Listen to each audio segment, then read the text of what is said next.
The snow burned my bare feet like acid as I pounded on my childhood home's door, watching through the frost-covered window as my entire family raised champagne glasses inside, toasting to my absence while I froze 3 feet away. My fists had gone numb against the oak door that once welcomed me home from college, from failed relationships, from every storm life had thrown at me.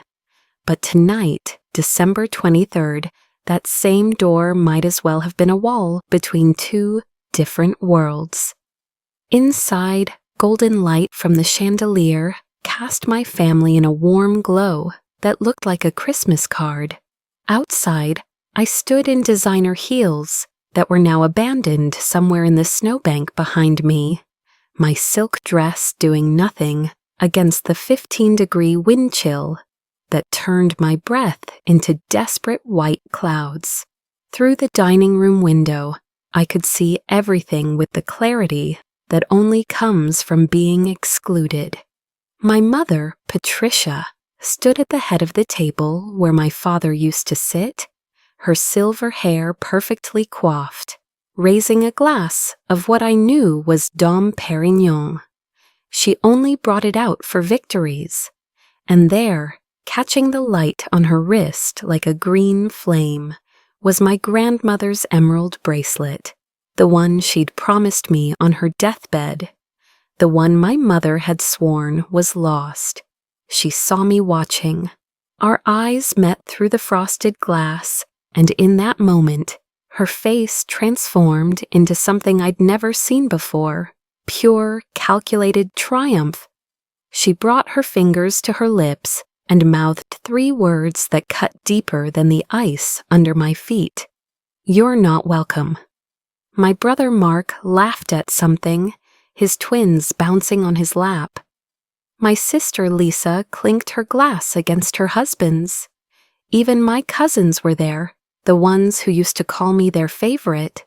They all saw me. I know they did, because I watched Mark smile, falter for a second, watched Lisa's hand freeze midway to her glass. But then my mother said something, and they all turned away. Deliberately. Choreographed. Like I was a ghost they'd collectively decided not to see. The metallic taste of panic filled my mouth. This wasn't just a locked door. This was an orchestrated excommunication. My phone was dead. I'd plugged it in inside before Mother had asked me to check something in the garage and then locked me out. My car keys were in my coat pocket, the coat I'd hung in the foyer, like I'd done 1,000 times before, never imagining it would be held hostage. My feet had gone from burning to a dangerous numbness, and I could feel my body starting to shake in waves that had nothing to do with the cold. Mrs. Chen's porch light flickered on next door. I turned away, not wanting her to see me like this. Sarah Williams, the tech executive who'd built a company from nothing, who'd been featured on Forbes's 40 Under 40, standing barefoot in the snow like a Dickensian orphan, begging to be let into her own family's Christmas dinner. 6 months ago, I'd discovered what my mother had done to my father's will. 6 months of silence while I planned. 6 months of her thinking she'd won. Blood seeped from a cut on my left foot, turning the snow pink in the porch light. Inside, my mother touched the emerald bracelet and smiled at something Mark was saying. They were probably discussing my father's estate, the company he'd built, the legacy he'd left, the inheritance they thought they were securing by shutting me out.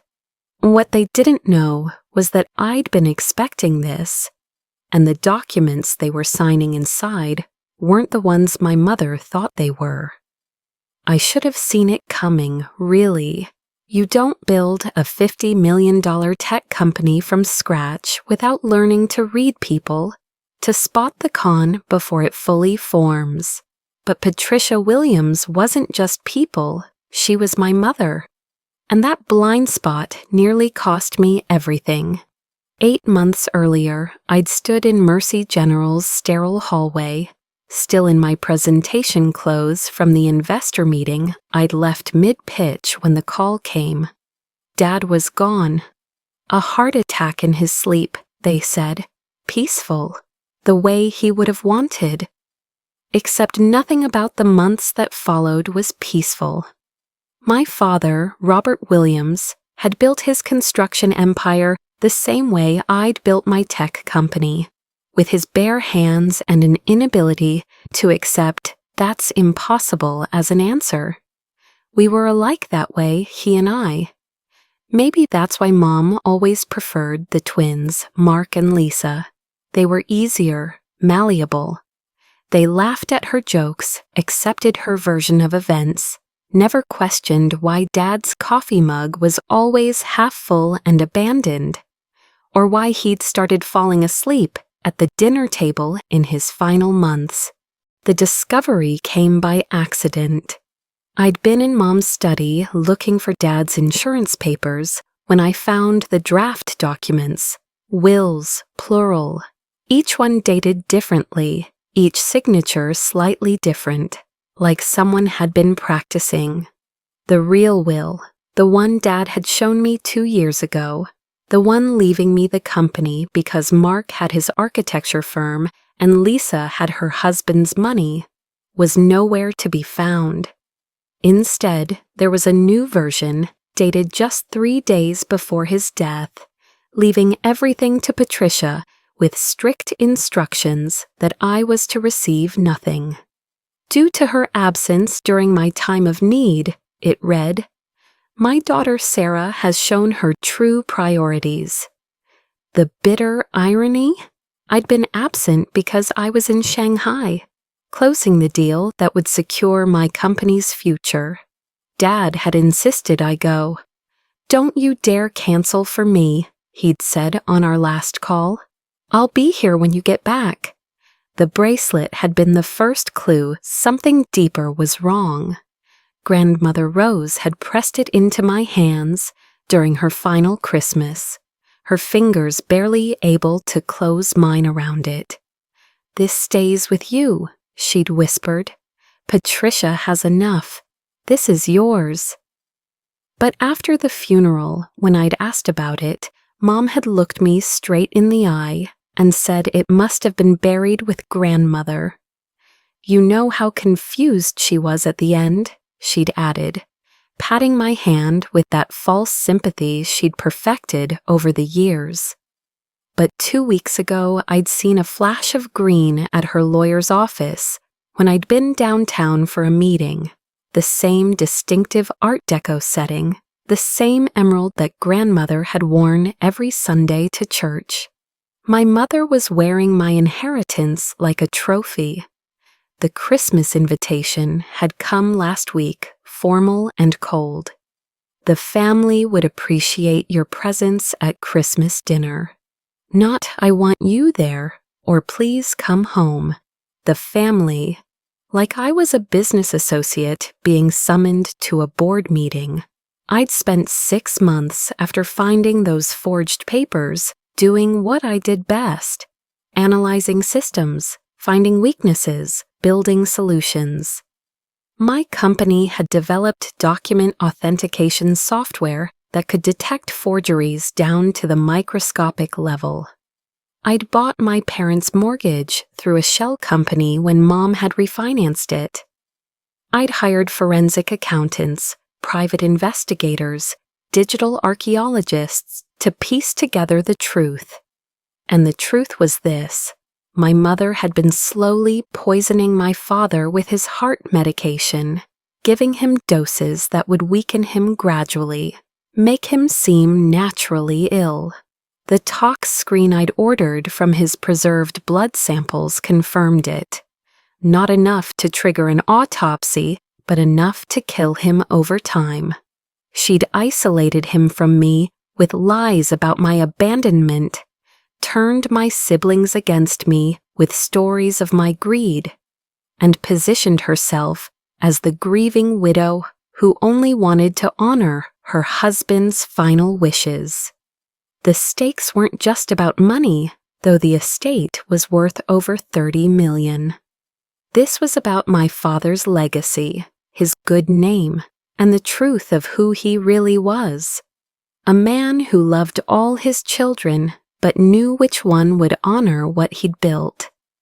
As I'd prepared for tonight, putting on the dress Dad had loved, the one I'd worn to his last birthday dinner, I'd known walking through that door would be walking into a trap. I just hadn't expected the trap to close quite so literally. Mrs. Chen found me 20 minutes later, collapsed against the garden shed, my feet bloody and swollen. She didn't ask questions, just wrapped me in her late husband's army coat and half carried me to her kitchen, muttering in Mandarin about families and shame. "I saw everything," she said, pressing a cup of tea into my shaking hands. The warmth hurt more than the cold had, pins and needles shooting up my arms. "Your mother, she tells everyone you stole from the family business, says you're contesting your father's will out of greed." I almost laughed. The company Mom claimed I'd stolen from was one I'd never worked for, never taken a penny from. But truth had become negotiable in Patricia Williams's narrative. "Mrs. Chen," I said, my voice steadier than I felt, "what would you say if I told you I owned the mortgage on my mother's house?" Her eyes widened behind her wire-rimmed glasses. "I would say your father raised a very smart daughter." Smart, yes. 3 months ago, when Mom had refinanced the house to cover legal fees, she'd gone through Hartman Financial. What she didn't know was that Hartman had been looking to offload their residential portfolio, and Silver Lake Investments, my shell company, had been happy to buy it. Every mortgage payment she made now came to me. My phone finally charged enough to turn on, and it exploded with notifications. 17 missed calls from Richardson, my mother's lawyer, 12 from her personal cell, and 1 text from my assistant Jake that made me smile for the first time that night. Phase 2 complete, documents filed with the court at 6 p.m. as instructed. The real beauty of my plan wasn't in what I'd done. It was in what Mom had done to herself. Those documents she was having the family sign tonight, the ones she thought would transfer Dad's assets to her control, I'd swapped them 3 days ago during my visit to Richardson's office, where I'd played the desperate daughter begging for any small memento of my father.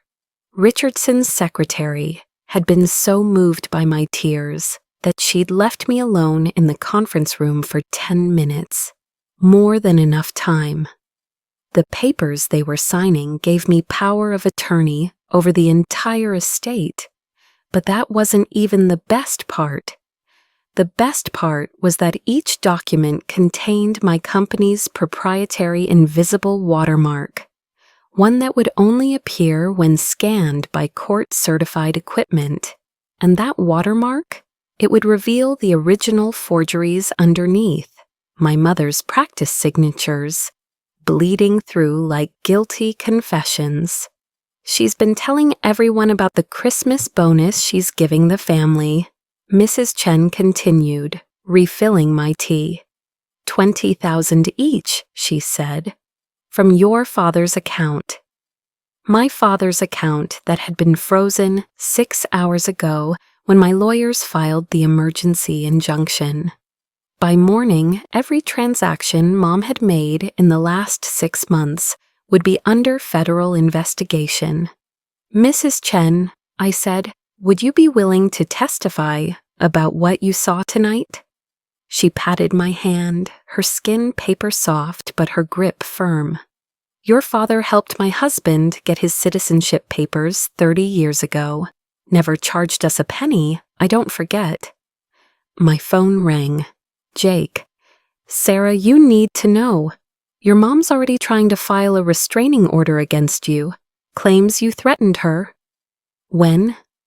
Tonight. She's saying you tried to break into the house, that you were violent, unstable. She has the whole family ready to testify. They saw you pounding on the doors and windows like a madwoman. I looked down at my feet, now wrapped in Mrs. Chen's dish towels, blood seeping through the cheerful sunflower pattern. Every injury was evidence. Every moment of this humiliation was building my case. Jake, call Dr. Morrison at Mercy General. Have her ready to document my injuries tonight. Full photographs, blood work, the whole thing, and get the security footage from the Chen's doorbell camera. Already downloading it, Mrs. Chen said quietly. I upgraded to the smart one last month. It captures your mother's entire front yard. Sometimes the universe provides exactly the witnesses you need. As I sat in that warm kitchen, feeling slowly returning to my extremities, I thought about my father's last coherent words to me. Don't let her dim your light, Sarah. Whatever happens, don't let her win by making you small. I wasn't going to get small. I was going to get surgical. Jake, I said, contact the Wall Street Journal reporter who's been wanting to do a feature on our authentication software. Tell her I'm ready to talk about real-world applications. And Jake, make sure she knows we'll be demonstrating it in court next week. The next morning, I walked into the Fairmont Hotel's breakfast room, looking like money itself.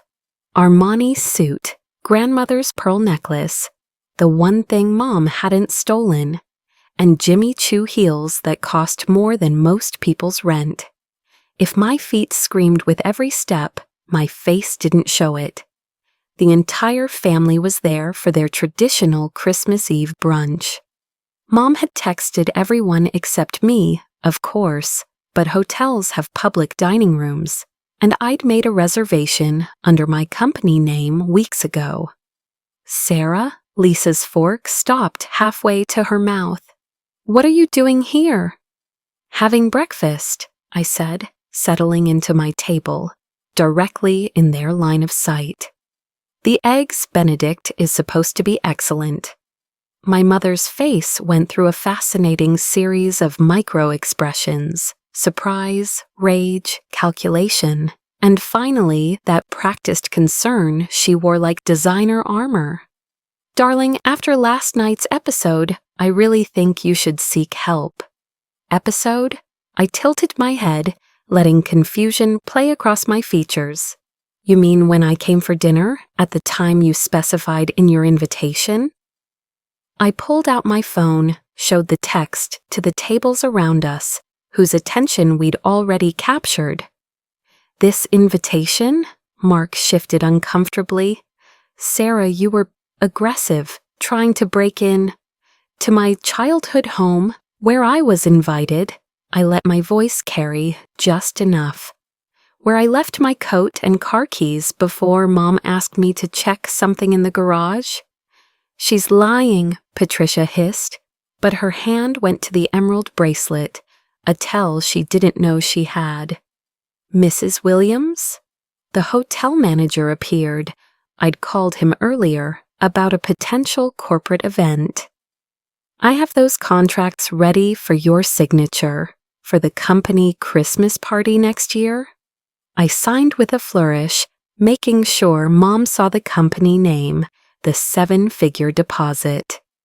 Making sure she understood I wasn't the broke, desperate daughter she'd painted me as. Oh, I added casually, I won't be able to use the house for the venue after all, since I no longer have access. We'll have to use the Fairmont instead. Such a shame. I'd already put down the deposit to rent Mom's house from her mortgage company. Patricia went white. What mortgage company? Silver Lake Investments. Didn't Richardson tell you?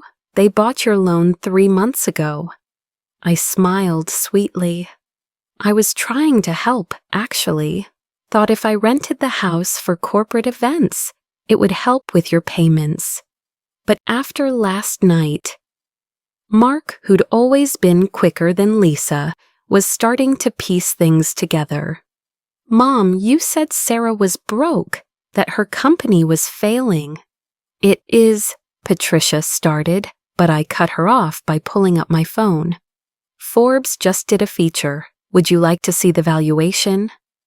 I showed Mark the screen, watched his eyes widen at the numbers. We just closed Series C funding, $50 million in venture capital. That's impossible, Mom sputtered. Richardson said. She stopped, realizing she'd just admitted to discussing my private financial information with her lawyer. Richardson says a lot of things, I agreed, like how important it is to have original documents properly verified. Speaking of which, did everyone get their Christmas bonus Mom promised? The $20,000 each? Lisa's husband David perked up. We were supposed to sign for it last night, but the transfer was delayed.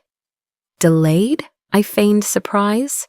That's strange. Dad's accounts were always so well managed. Unless. I let it hang, watched Mom's knuckles whiten around her mimosa glass. There's been a misunderstanding at the bank, she said tightly. It will be resolved Monday. On Christmas Monday, banks are closed. The silence stretched. Around us, other diners were pretending not to watch while absolutely watching. Mark's twins were getting restless, and one of them, Sophie, I think, waved at me. I waved back, and she giggled. Aunt Sarah, Grandma said you were sick, she announced in that carrying voice children perfected. But you look pretty. Thank you, sweetheart. Why didn't you come inside yesterday? We saw you at the door. Every adult at the table froze. Sophie, hush, Mark muttered, but the damage was done. You saw me? I asked gently. What was I doing? You were knocking, and then you were crying, and then...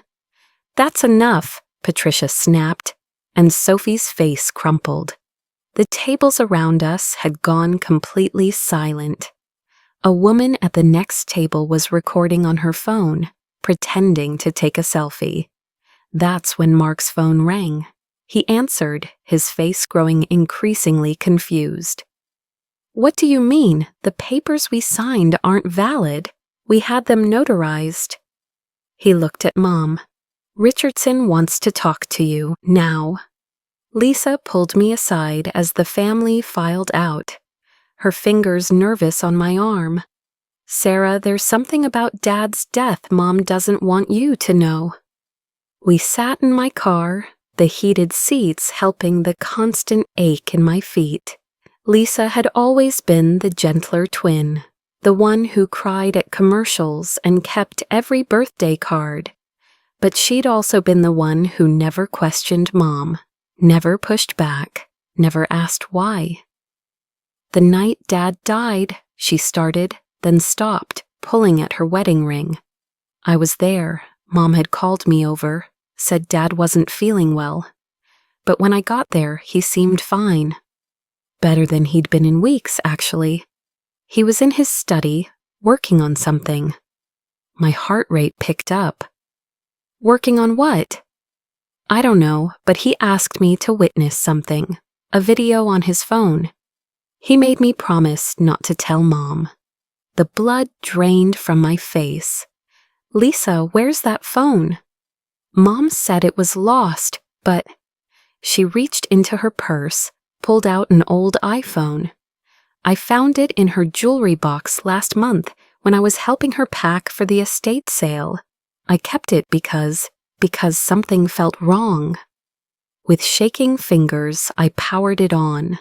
The battery was dead, but I had a charger. As we waited, Lisa told me the rest. That night, after I left, Mom called again around midnight. Dad was having a heart attack, she said, but Sarah... When I got there, his tea was still warm. the tea Mom always made him before bed, and there was this smell, bitter, like burnt almonds. Cyanide. Not enough to show obviously in a standard autopsy, but enough to cause cardiac arrest in someone with a weak heart. The phone flickered to life. 3 videos in the camera roll, all dated the night of his death. I played the first one. My father's face filled the screen, thin but alert, more alive than I'd seen him in months.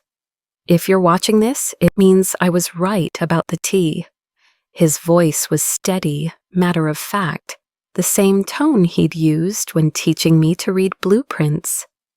I've had my suspicions for weeks. The medication makes me foggy, but not so foggy I can't recognize the taste of bitter almonds. Patricia doesn't know I switched the cups tonight. My hand went to my mouth. He'd known, and instead of fighting, he'd gathered evidence. Sarah, my brilliant girl, you'll figure this out. You always see patterns others miss. The bracelet, your grandmother's bracelet. Check the backing. Rose knew what Patricia was before any of us. She left you more than jewelry. The second video was him showing documents, real ones, dated and notarized. His actual will, trust papers, everything leaving the company. To me, with generous provisions for Mark and Lisa, but nothing for Patricia. She'd already taken her half. In the divorce they'd never finalized. We were never legally remarried after the separation, he said into the camera. Patricia doesn't know I never filed the papers. Check the county records. Our second wedding was just for show, to save face. Legally, she's been Patricia Henderson for the last 5 years. The third video was the hardest to watch. He was struggling to breathe, his hand pressed to his chest. Tell Sarah I'm proud of her. Tell her not to let anger make her small. Tell her. A crash off camera. Mom's voice calling his name. The video cut off. Lisa was crying silently beside me. He knew he was going to die. He knew she was killing him, I corrected, and he let her to gather evidence. I thought about the bracelet, about Grandmother Rose's backing. Tonight I'd get it back and find out what she'd hidden there. But first I had another recording to make. Lisa, I need you to call Mom. Tell her you want to talk about the will, that you're having second thoughts about what's fair. Get her to admit she changed things. I can't. I'm not like you. I'm not brave. I took her hand, feeling the tremor in it. You were brave enough to keep that phone, brave enough to tell me. That's all the brave you need to be. She made the call that afternoon, in my apartment with the recorder running. Patricia's voice was confident, assured. Your father was too sentimental about Sarah. She would have destroyed everything he built with her modern ideas. I did what was necessary to protect the family legacy. But the will was corrected. Your father wasn't in his right mind those last months. All that medication made him confused. The medication you gave him?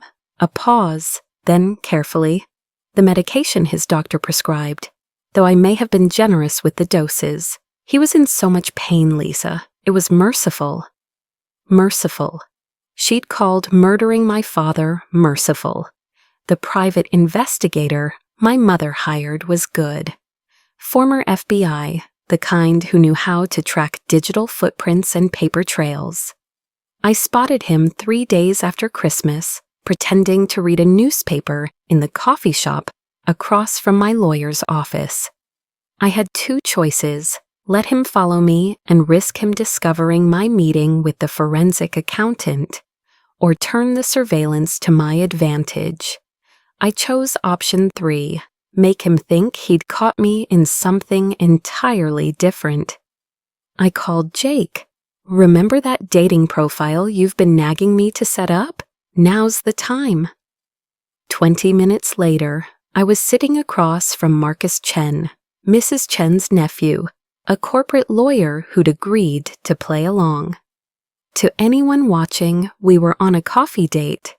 Marcus was charming, laughing at all the right moments, reaching across the table to touch my hand just as the PI snapped photos through the window. "Your mother's investigator is not subtle," Marcus murmured, smiling like I'd said something delightful. "Mrs. Chen says to tell you the security footage from Christmas Eve is backed up in 3 locations. Tell her she's an angel." I laughed, the sound bright and careless. "And tell her the bracelet will be returned to its rightful owner soon." The PI followed us for 2 hours, through lunch and a walk in the park. By the time Marcus kissed me goodbye, a chaste peck on the cheek that would photograph as something more. The investigator had exactly what my mother wanted. Proof that I was dating, not plotting. Frivolous, not dangerous. The restraining order hearing was scheduled for December 30th. Patricia had pulled strings to get it expedited, claiming imminent danger. She walked into that courtroom like she owned it, designer suit impeccable, surrounded by family members, ready to testify about my erratic behavior. Richardson stood up first, all righteous indignation. "Your Honor, Ms. Williams has been stalking her mother, making threats, attempting to break into the family home." "Objection," I said, representing myself. "I'd like to submit evidence." The judge, a stern woman named Rodriguez, nodded. "Proceed." I handed the bailiff a USB drive. Security footage from December 23rd, showing me arriving at my childhood home at the invited time, entering with a key, and then being locked out in sub-zero temperatures without coat or shoes. The footage played on the courtroom monitor. You could see everything. Me walking in confidently, hanging up my coat, my mother speaking to me, gesturing toward the garage. Then the door closing, me knocking, pounding. My mother through the window, clearly seeing me, turning away. The family inside, celebrating. Additionally, I continued, medical records from that night. I showed the photos Dr. Morrison had taken, frostbite, lacerations, hypothermia indicators. "I could have died." Patricia stood up. "She was violent. She was trying to break in." To retrieve my coat and car keys, which were inside the home where I'd been invited. I pulled out my phone. "I have the invitation here, time-stamped, from Mrs. Patricia Williams." Judge Rodriguez studied the evidence, her expression darkening. "Mrs. Williams, did you lock your daughter out of your home on December 23rd? "She was being aggressive." "It's a yes or no question." Patricia's jaw tightened. "Yes, but in freezing temperatures? She could have left. Without her car keys or coat?" Silence. "Mrs. Williams," the judge continued, "I'm seeing evidence of assault, not by the plaintiff, but against her. This restraining order is denied. Furthermore, I'm recommending this case be reviewed for potential criminal charges." Patricia's composure cracked. "You don't understand what she's capable of. She's trying to steal everything, manipulating everyone." "Like you manipulated Dad's medication doses?" The words were out before I could stop them. The courtroom went silent. Richardson jumped up. "That's slander." "It's a question," I said calmly. "Mom, you mentioned Dad's medication making him confused. You told Lisa you were generous with doses. Would you like to clarify what you meant?" Patricia's hand went to the bracelet. "I don't have to answer that." "No," Judge Rodriguez agreed. "But the medical examiner might be interested in the question. This court is adjourned, but Mrs. Williams, I suggest you retain criminal defense counsel." As we filed out, Patricia grabbed my arm, her nails digging in. "You think you've won? I still have the will. I still have the family." "For now," I agreed, then louder so the court reporter could hear. "Mrs. Williams, you're hurting me. Please let go." She released me, but not before hissing, "You're just like your real father." The words hit like ice water. What did she mean, my real father? I called an emergency family meeting for New Year's Eve, sending individual messages to Mark and Lisa, carefully worded to bypass Mom's influence. "Dad left something for you. Please come alone." They met me at my apartment, suspicious but curious. I'd laid everything out on the dining table, like evidence in a case. The real will, the medical records, the bank statements showing Mom's secret accounts, and in the center, my father's phone. "Before you say anything," I started, "just watch." I played Dad's videos. Lisa cried through the first one. Mark's face went stone still during the second. By the third, when Dad was dying, Mark had to leave the room. I heard him retching in my bathroom. When he came back, his face was gray. "How long have you known?" 6 months about the will, 2 weeks about the murder." "Murder." He said it like he was tasting the word. "Our mother murdered our father." "Yes." Lisa was holding Dad's phone like a lifeline. "The bracelet," he said to check the bracelet. "I need your help to get it. She never takes it off now." Mark laughed bitterly. "She sleeps in it, showers in it. It's like she knows." Maybe she does. I pulled up the chemical analysis I'd had done on Dad's tea residue from his study. The poison she used requires specific knowledge, medical knowledge. Mom was a nurse before she married Dad the first time. "First time?" Lisa looked confused. I showed them the county records. "They divorced when we were teenagers, remember? That trial separation. They never legally remarried. The ceremony we attended was just for show. Mom's been living as his wife for 5 years without legal standing." "So the will means nothing.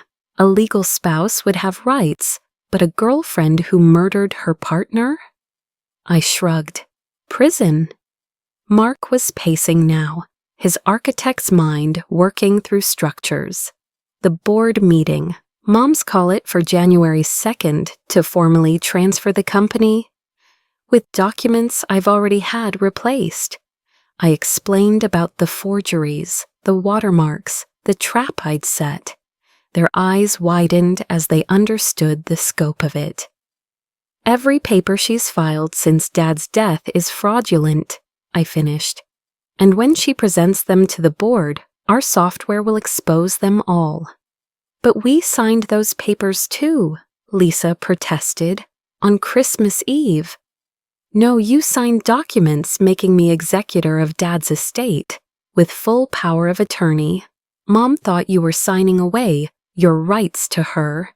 You were actually protecting them through me." Mark stopped pacing. "You've been playing chess while Mom thought it was checkers." "Dad taught me well." I touched the pearls at my throat. These were Grandmother Rose's too. She left them in a safety deposit box only I knew about. Along with this, I produced a letter, yellowed with age. Rose's handwriting, dated 15 years ago. "My dear Sarah, if you're reading this, then Patricia has finally shown her true nature. The bracelet contains proof of her first husband's death. Suspicious circumstances the police never investigated. The backing opens with pressure on the emerald. Don't let her destroy another good man. Love, Grandmother Rose." First husband? Mark sat down heavily. Mom was married before Dad. For 2 years, he died of a heart attack at 35. Healthy man, no history of cardiac problems. I pulled up the old newspaper article.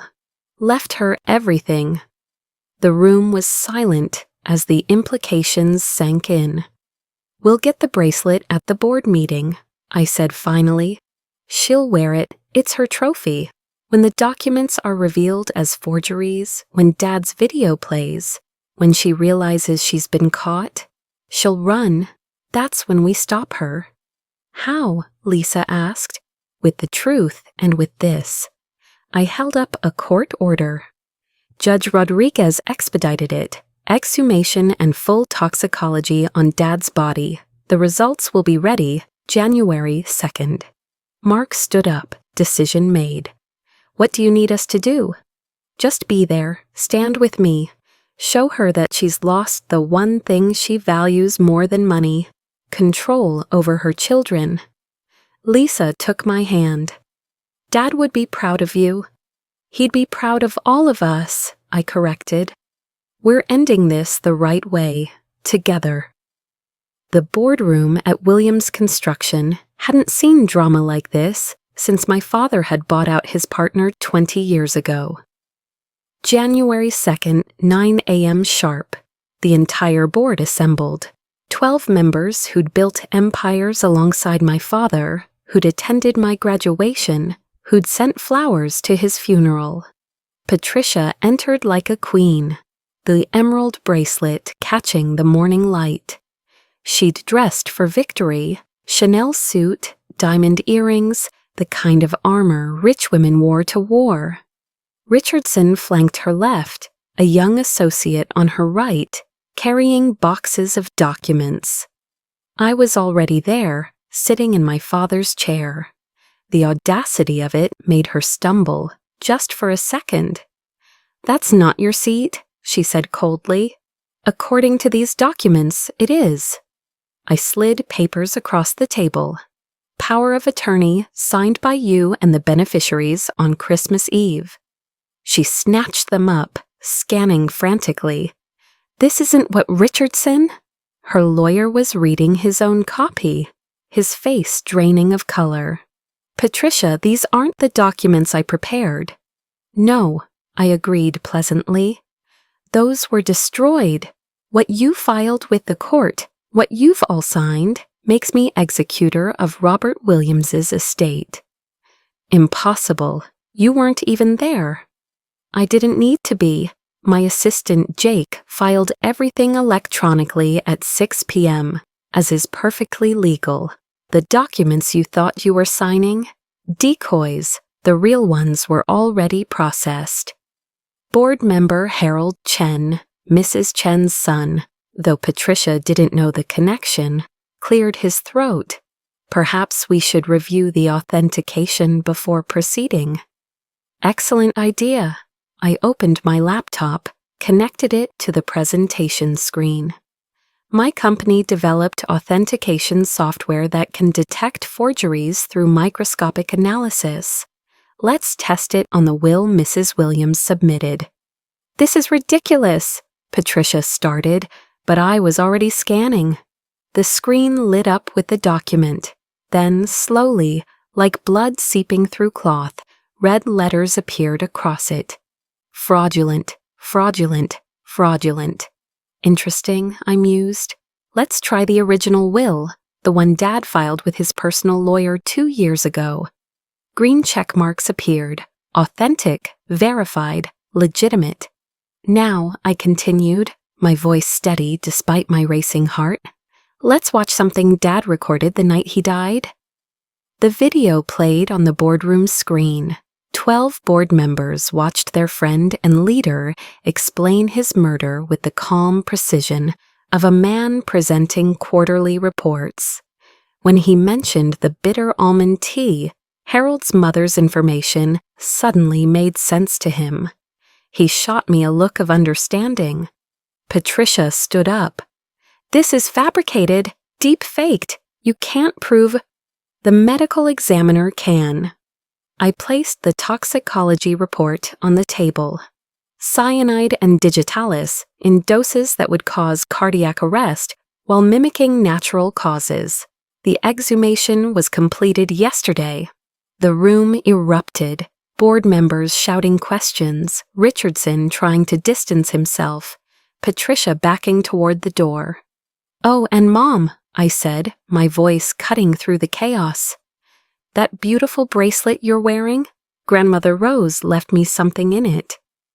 Her hand flew to her wrist, protective. "The backing opens with pressure on the emerald. Should we see what's inside?" "Don't touch me." "I don't need to." I held up my phone. "Everything's been recorded. This is a legal board meeting, after all. You've worn evidence of your first husband's murder for 6 months. His death certificate is hidden in that bracelet, along with the real toxicology report Rose had done privately.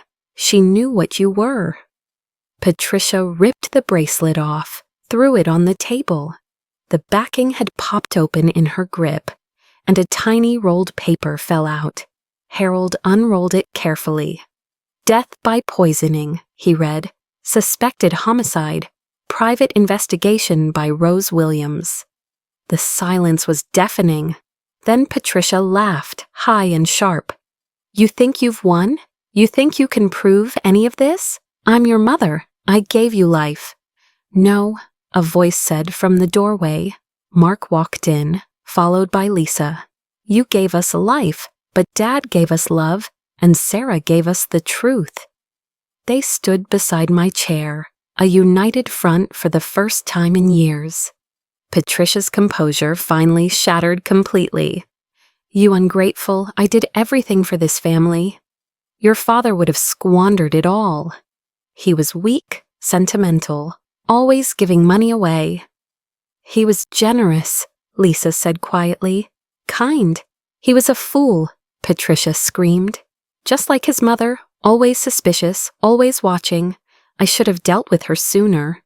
Everyone froze. "Dealt with her?" I asked softly. "Grandmother Rose died of a stroke."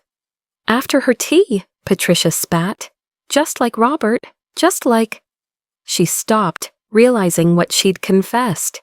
The board meeting was being recorded. She'd just admitted to 3 murders. "You're not even his daughter."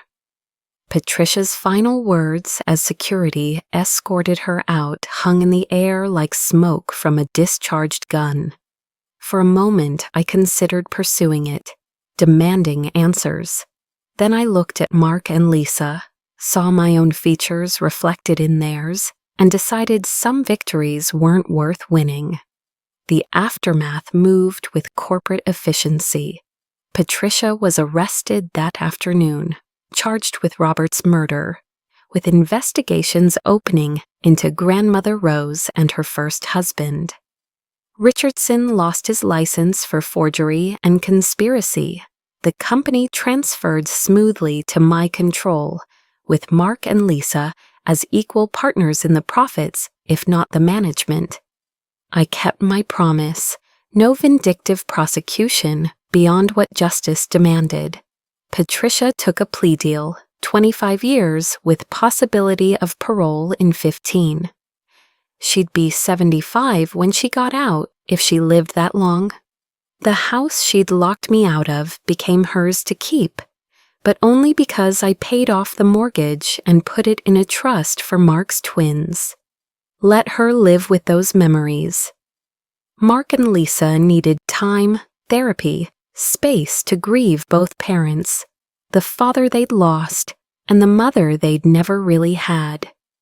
I gave them that space, but also gave them jobs at the company if they wanted them. Mark took it, heading up a new sustainable architecture division. Lisa declined, choosing instead to start a foundation with her inheritance, supporting families torn apart by domestic violence. The bracelet's emerald I had removed and set into a simple ring. The gold I melted down and had crafted into 3 pendants, one for each of us, inscribed with Dad's favorite saying, "Build bridges, not walls." Mrs. Chen became my unofficial grandmother, introducing me to her nephew Marcus for real this time. We dated for 3 months before I realized I was using him to avoid dealing with my trauma. I ended it kindly, and he understood. Some wounds need to heal alone before you can heal with someone else. The company thrived under my leadership, but I changed things. Where Mom had hoarded, I shared. Where she had controlled, I collaborated. We started a program hiring former convicts, giving second chances Dad would have approved of. The first hire was Richardson's former secretary. She'd been manipulated too, and deserved better. 6 months after the trial, a letter arrived from federal prison. Mom's handwriting, still perfect despite everything. Sarah, your biological father was James Chen, Harold's younger brother. He died before you were born. Robert knew and loved you anyway. I couldn't stand that he loved you more despite not being his blood. I was wrong about many things, but not about this. You're stronger than all of us. Use it better than I did, Patricia. I sat with that letter for hours. Then I went to Mrs. Chen's house, where Harold was visiting. We compared photos, did the math, saw the truth in cheekbones and stubborn chins. James had died in a car accident when Mom was 3 months pregnant. Dad had married her knowing I wasn't his, choosing love over blood. Family isn't about DNA, Harold said, hugging me as I cried. Robert Williams was your father in every way that mattered.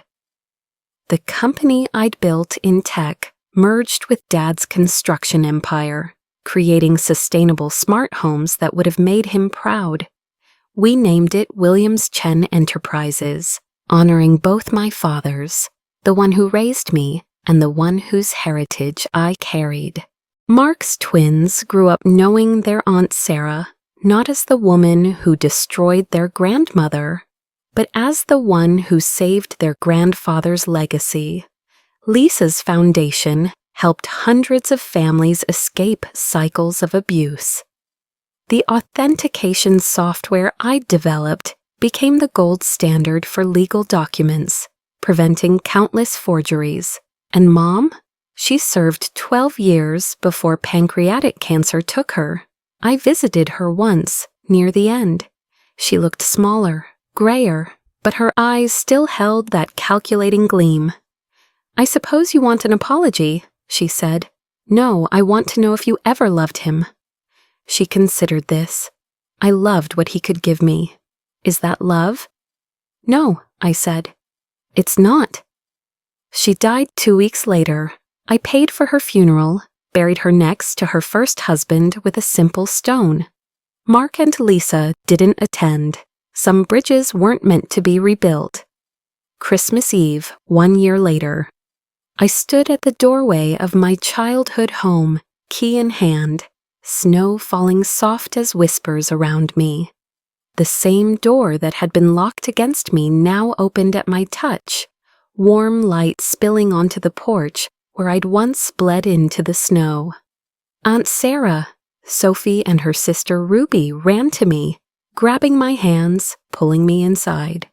Come see the tree. We used great-grandpa's decorations. The house had been transformed. Where Patricia's cold perfection once reigned, children's artwork covered the refrigerator. Where her pristine white furniture had sat, comfortable couches invited gathering. The formal dining room where she'd celebrated my exile now held a table covered in puzzle pieces and cookie decorating supplies.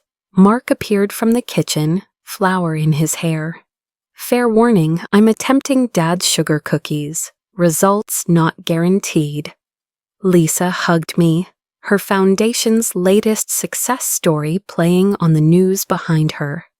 3 more families reunited this month, she said proudly. We gathered around the table, not the antique mahogany Patricia had treasured, but a simple oak one Dad had built with his own hands, discovered in the garage under cloth. Mrs. Chen was there with Harold and Marcus, who'd become a good friend despite our failed romance. Jake and his partner, Dr. Morrison, who'd documented my injuries and become an advocate for abuse survivors. The emerald ring caught the candlelight as I raised my glass, not in victory, but in remembrance. To Dad, I began, then paused. To all the fathers who choose love over blood, truth over comfort, and their children's happiness over their own pride. To Grandmother Rose, Lisa added, who saw the truth and tried to protect us. To second chances, Mark contributed, and the courage to take them, Mrs. Chen smiled. To families, the ones we're born into and the ones we choose. We drank, and I thought about Patricia, alone in her prison cell. She'd been wrong about so many things, but especially this. Revenge wasn't the opposite of love. Sometimes protecting the people you love meant standing up to the ones who'd hurt them, even if those people were family too. After dinner, as snow continued to fall, I stood at the window where I'd once watched my family toast my absence. Sophie appeared beside me, slipping her small hand into mine. Aunt Sarah, why do you look sad? I'm not sad, sweetheart, just remembering. Mommy says remembering helps us not make the same mistakes. Your mommy's very smart. She says you're smarter, that you saved us from something bad. I knelt down to her level, looking into eyes that held no memory of that terrible Christmas Eve. Sometimes saving people means making hard choices, but you know what I learned? What? That the coldest winter night can't freeze a warm heart. And sometimes the best way to heal from hurt is to help others heal too. She nodded solemnly, then brightened. Want to help me build a snowman? We can use Grandma's old scarves. As we headed outside, I caught my reflection in the hallway mirror. The woman looking back wasn't the desperate daughter who'd pounded on these doors a year ago.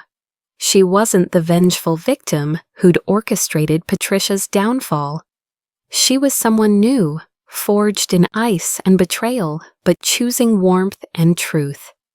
The emerald ring sparkled on my finger, no longer a symbol of what was stolen, but of what was reclaimed. Not just inheritance or justice, but the ability to trust, to love, to stand barefoot in the snow, and know that this time the door would always open for me. I learned that winter's coldest night can forge the strongest steel, and sometimes the best revenge is simply surviving with your soul intact, surrounded by people who love you not for what you can give them, but for who you choose to be. If this story of betrayal and redemption resonated with you, remember that truth has a way of surfacing, no matter how deep it's buried. For more tales of justice served with intelligence rather than violence, subscribe to Refined Revenge, where the best revenge is a life well lived.